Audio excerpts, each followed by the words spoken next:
नमस्कार, मैं कृष्णा शर्मा उज्जैन टीवी की ओर से सभी दर्शकों का हार्दिक स्वागत करता हूं। आइए एक नजर डालते हैं उज्जैन शहर के प्रमुख समाचारों पर। शिव विवाह उत्सव पर होगा नगर भोज, गणेश पूजन, महिला संगीत एवं शिव बारात भी निकलेगी। 22 वर्षों से लगातार हो रहा है बाबा का रिसेप्शन। उज्जैन में परंपरागत रूप से होने वाला शिव विवाह उत्सव का नगर भोज 15 मार्च को रखा गया। यह महाशिवरात्रि पर्व के बाद रखा जाता है। मंगलवार को महाकाल शरणार्थी भक्त परिवार द्वारा नरसिंहघाट स्थित गंगा गार्डन में आयोजित होगा। आयोजन के प्रमुख पंडित रमन त्रिवेदी, राजेश अग्रवाल एवं महेंद्र कटियार ने बताया कि आयोजन का यह 22वां वर्ष है। इस बार भी शिव विवाह के उपलक्ष्य में नगर भोज होगा, जिसमें गणेश पूजन, महिला संगीत, शिव बारात और फिर रिसेप्शन का आयोजन किया जाएगा। महाकालेश्वर में महाशिवरात्रि पर्व समाप्त हुआ है। उसके पश्चात जो हम लोग महाशिवरात्रि के उपलक्ष्य में जो शादी हुई है शिव की, उसके उपलक्ष्य में एक भंडारा रिसेप्शन रखते हैं। वो उनको भगवान को लाल लड़ाने की तरह होता है। वो जो आज जो है 15 तारीख का प्रदोष कर देने, उसके हिसाब से शिवरात्रि के बाद जो प्रदोष आता है उसमें हम भंडारा रखते हैं। और भक्त लोग जो मध्य प्रदेश के बाहर के उज्जैन के जो भी गांव के शहर के सब दर्शन करने आते हैं, पूजा करने आते हैं, भगवान महाकालेश्वर का प्रसाद लेते हैं और जो भी प्रसाद लेते हैं अपने आप को ग्रहण करते हैं। रिसेप्शन में अधिकतर लोग तो भगवान का महाकालेश्वर का आशीर्वाद लेना है। अपन जो भी अधिकतर देखते हैं रिसेप्शन, उनका आशीर्वाद देने जाते हैं। बाकी एक ही रिसेप्शन ऐसा होता है जो भगवान का आशीर्वाद लेने आते हैं। जिला अस्पताल के पार्किंग ठेकेदार को महंगी पड़ी मनमानी, दुगनी राशि वसूलने पर ब्लैक लिस्टेड का ठेका निरस्त किया। अस्पताल के वाहन स्टैंड पर मरीजों और उनके अटेंडर से 2 पहिया वाहन का पार्किंग शुल्क 5 की बजाय 10 रुपए लिए जा रहा था। इसकी शिकायत अस्पताल प्रशासन तक पहुंची थी। इसमें पार्किंग शुल्क की पर्ची पर हाथ से राशि बढ़ाकर 5 की बजाय 10 रुपए वसूलने का उल्लेख किया गया था। उसके बाद अस्पताल प्रशासन ने ठेका संचालक रामलाल शर्मा को नोटिस जारी किया था। संचालक ने ठेके की राशि भी जमा नहीं की। उसने जो चेक दिया था वो भी बाउंस हो गया। नतीजतन अस्पताल प्रशासन ने कार्रवाई करते हुए वाहन स्टैंड का ठेका निरस्त कर दिया है। ठेका कंपनी की जमा राशि राजसात कर ठेका कंपनी को ब्लैक लिस्टेड भी कर दिया गया। अब वो दूसरे ठेके नहीं ले सकेगी। अब यहाँ मरीजों और उनके परिजनों के वाहन मुफ्त में पार्क होते हैं।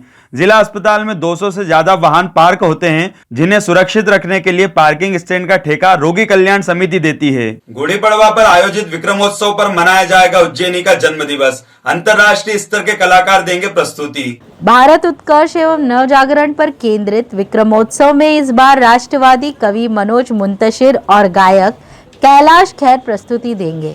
मनोज मुंतशिर की प्रस्तुति 1 अप्रैल को टावर चौक पर और कैलाश खेर की प्रस्तुति 2 अप्रैल गुड़ी पड़वा को शिप्रा किनारे रामघाट पर होगी। आयोजन समिति के अध्यक्ष एवं प्रदेश के उच्च शिक्षा मंत्री डॉक्टर मोहन यादव और विक्रमादित्य शोध पीठ की श्रीराम तिवारी ने तैयारियों को लेकर रविवार को मीडिया से चर्चा की। कहा कि इस वर्ष विक्रमोत्सव 9 दिवसीय होगा। शुभारंभ समारोह 25 मार्च को शाम 7 बजे कालिदास संस्कृत अकेडमी की पंडित सूर्य नारायण व्यास संकुल में होगा। इसमें राज्यपाल मंगूभाई पटेल बतौर अतिथि शामिल होंगे। अध्यक्षता संस्कृति मंत्री उषा ठाकुर करेंगी। 2 अप्रैल को शाम 7 बजे शिप्रा किनारे रामघाट पर समापन समारोह होगा, जिसमें मुख्यमंत्री शिवराज सिंह चौहान बतौर अतिथि शामिल होंगे। वे विक्रम पंचांग का लोकार्पण भी करेंगे। शुभारंभ समारोह से पहले दोपहर 2 बजे दशहरा मैदान कन्या स्नातकोत्तर महाविद्यालय से कलश यात्रा निकाली जाएगी। भगवान की दया से विक्रमोत्सव उज्जैन में धीरे धीरे से राष्ट्रीय अंतर्राष्ट्रीय स्तर पर जाने लगा है। उसी नाते से विक्रमोत्सव 2 तारीख से लेकर 25 तारीख से लगाकर 2 अप्रैल तक होने वाला है। और जैसे माननीय मुख्यमंत्री जी की घोषणा है कि उज्जैन का जन्मोत्सव गुड़ी पड़वा पे मनाया जाए, तो हमने उसकी तैयारी कर ली है। गुड़ी पड़वा पे माँ छिपरा जी के किनारे जिस दिन का भव्य आयोजन होता है, रंगारंग कार्यक्रम जिसमें हजारों लोग सम्मिलित होंगे, इसमें अंतर्राष्ट्रीय कलाकार कैलाश खेर अपने गीतों की प्रस्तुति देंगे। इसके साथ साथ हमारा जो 31 और 1 तारीख का कवि सम्मेलन जो होने वाला है, इसमें अंतर्राष्ट्रीय स्तर के हमारे अपने कविगण सम्मिलित होंगे, जिसके माध्यम से हमारा अपना जो उज्जैन का साहित्यिक ट्रस्ट है वो समृद्ध होगा। और मनोज मुंतशिर एक दिन अपनी एक शाम युवाओं के नाम विक्रमादित्य के नाम करने वाले हैं। बड़ा भव्य आयोजन होगा। उज्जैन में पहली बार ऐसे एक कवि के माध्यम से पूरा मंच का कार्यक्रम होगा। ये अद्भुत काम होगा। इसके बाद तीसरा हमारा जो विक्रमादित्य महानाट्य का जो आयोजन हम करते आए थे, माननीय सुप्रीम कोर्ट के परिप्रेक्ष्य में कि ये जो विक्रमादित्य कालीन मंदिर को बाबर ने तोड़ा था उसको उनके फैसले में उन्होंने नोट किया, कोड किया है। तो इस आधार पर हमारा विक्रमादित्य महानाट्य का दोबारा हम मंचन कराने वाले हैं, जो सामाजिक न्याय परिसर में 28, 29, 30 3 दिन होने वाला है। इसके अलावा पूरे देश के अलग अलग प्रदेश में भी विक्रमादित्य को जिस रूप में जानते हैं उनके अंदर वो महानाट्य के बजाय नाट्य अलग अलग प्रकार की प्रस्तुति करते हैं। ऐसे कलाकारों को भी मौका दे रहे हैं। वो उज्जैन में आकर के विक्रमादित्य के लिए अपने जो रचना है उसका प्रदर्शन करेंगे। अंताक्षरी वेद मंत्रों की होगी और अनेक शैक्षणिक गतिविधियां भी चलेगी। कुल मिलाकर के ये पूरा आयोजन बहुत भव्य होने वाला है। मेरी अपनी ओर से माननीय मुख्यमंत्री का आभार, माननीय संस्कृति मंत्री का आभार, जिनने ये पूरे आयोजन करने के लिए मौका दिया। बच्चों को निरोगी बनाने और उनकी रोग प्रतिरोधक क्षमता बढ़ाने के लिए पुष्य नक्षत्र में आयुर्वेद चिकित्सालय द्वारा उन्हें स्वर्ण प्राशन कराया गया। धन्वंतरी आयुर्वेद शासकीय चिकित्सालय में पुष्य नक्षत्र पर स्वर्ण भस्म, मधु और घी का स्वर्ण प्राशन जन्म से लेकर 10 वर्ष तक के बच्चों को कराया गया। स्वर्ण प्राशन से बच्चों में विभिन्न रोगों से लड़ने की क्षमता बढ़ती है। प्रत्येक माह पुष्य नक्षत्र में बच्चों को आयुर्वेदिक जड़ी बूटियों का रसायन पान कराया जाता है। यह क्रम 12 से 14 महीनों तक लगातार चलता है। आयुर्वेद चिकित्सालय की शिशु रोग विशेषज्ञ डॉक्टर गीता अर्गल ने जानकारी देते हुए बताया, आज पुष्य नक्षत्र है तो स्वर्ण प्राशन आयुर्वेदिक एक औषधि होती है जिसमें बच्चों को हम स्वर्ण भस्म, मधु और घी मिला करके पुष्य नक्षत्र के दिन जन्म से लेकर 10 वर्ष तक के बच्चों को दे रहे हैं। ये बच्चों में रोग प्रतिरोधक क्षमता बढ़ाने और आज के समय में टीकाकरण के बावजूद भी जो बच्चे बार बार बीमार पड़ते हैं और पाचन शक्ति जिनकी कमजोर होती है, ऐसे बच्चों के लिए इन दवाओं का सेवन कराया जाता है मेधावर्धन के हिसाब से। और इसमें बहुत सारी बीमारियां ऐसी होती हैं जिनका कारण भी ज्ञात नहीं होता है। बच्चे बिना वजह बीमार होते हैं कई बार। तो रोग प्रतिरोधक क्षमता चूँकि बच्चों में पूरी तरह से विकसित नहीं होती है, जब तक बच्चा 14 वर्ष का नहीं हो जाता उसमें रोग प्रतिरोधक क्षमता का पूर्ण विकास नहीं होता है, तो उसमें एक सपोर्ट का काम करती है। रोग प्रतिरोधक क्षमता को बढ़ाने के हिसाब से ही स्वर्ण प्राशन कराया जाता है। भारत सरकार के प्रोटोकॉल भी इसके लिए जारी होने वाले हैं। अभी मध्य प्रदेश शासन के आदेशानुसार हम सिर्फ पुष्य नक्षत्र में दे रहे हैं, लेकिन इसका सेवन प्रतिदिन प्रातःकाल सुबह खाली पेट 3 महीने या लगातार 6 महीने तक भी करना है, इसके वांछित लाभ के लिए। एक्चुअली मेधावर्धन और रोगों से बचाव के लिए 6 महीने तक लगातार देने का प्रावधान है। जब हम ये लेंगे तभी शास्त्रोक्त स्वर्ण प्राशन का पूरा लाभ प्राप्त हो पाएगा।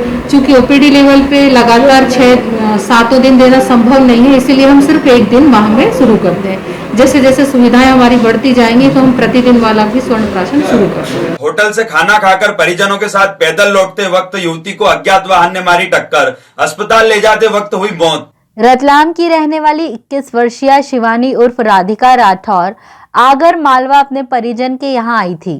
परिजनों के साथ शाम के समय होटल में खाना खाकर पैदल लौट रही थी, तभी किसी अज्ञात वाहन ने लापरवाही पूर्वक उसे टक्कर मार दी और अस्पताल ले जाते समय उसकी मृत्यु हो गई, जिसका जिला चिकित्सालय में पोस्टमार्टम किया गया।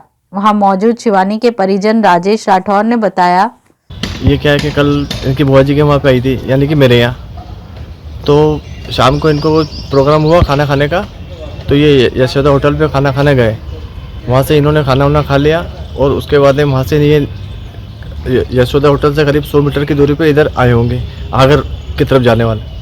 तो उधर से कोई अज्ञात वाहन आया और इनको टक्कर मारता हुआ निकल गया। नर्सिंग स्टूडेंट्स द्वारा जिला चिकित्सालय में मरीजों के परिजनों को उनकी देखभाल करने और उपचार आदि के टिप्स दिए गए। नर्सिंग स्टूडेंट्स द्वारा स्थानीय जिला चिकित्सालय में कैंसर और बर्निंग केस में मरीजों की देखभाल और उनके उपचार करने की टिप्स मरीजों के परिजनों को दी गई, ताकि वे अस्पताल के साथ साथ घर पर भी मरीजों की उचित देखभाल कर सकें। उनको अलग अलग तालिकाओं के माध्यम से टिप्स दिए गए। इस विषय में जानकारी देते हुए छात्रा वंशिका ने बताया, ये हम लोग पाटीदार नर्सिंग इंस्टीट्यूट से हैं। हम लोगों को हेल्थ टॉक देते हैं, हेल्थ के बारे में जानकारी देते हैं उन लोगों को, ताकि जो उनके साथ में आते हैं अटेंडर, उनको हर बीमारी के बारे में कैसे उनको जानकारी हो, ताकि अगर उनको जानकारी रहेगी तो वो अच्छी तरीके से क्या कर सकते हैं, उसका इलाज करवा सकते हैं, जानकारी ले सकते हैं, ट्रीटमेंट दे सकते हैं, ताकि वो घर पे गलत तरीके से ट्रीटमेंट ना लें। ये कैंसर के ऊपर, और जो घर में जल जाते हैं उनके बारे में बताया कि अगर घर में आपका पेशेंट कोई जल गया है, कोई मरीज जल गया है, तो हमें उसको कैसे करना है। एलोवेरा जेल लगाना है, डॉक्टर के पास लेके आना है, ठंडा पानी डालना है, इसके बारे में जानकारी दी है और कैंसर के बारे में जानकारी दी।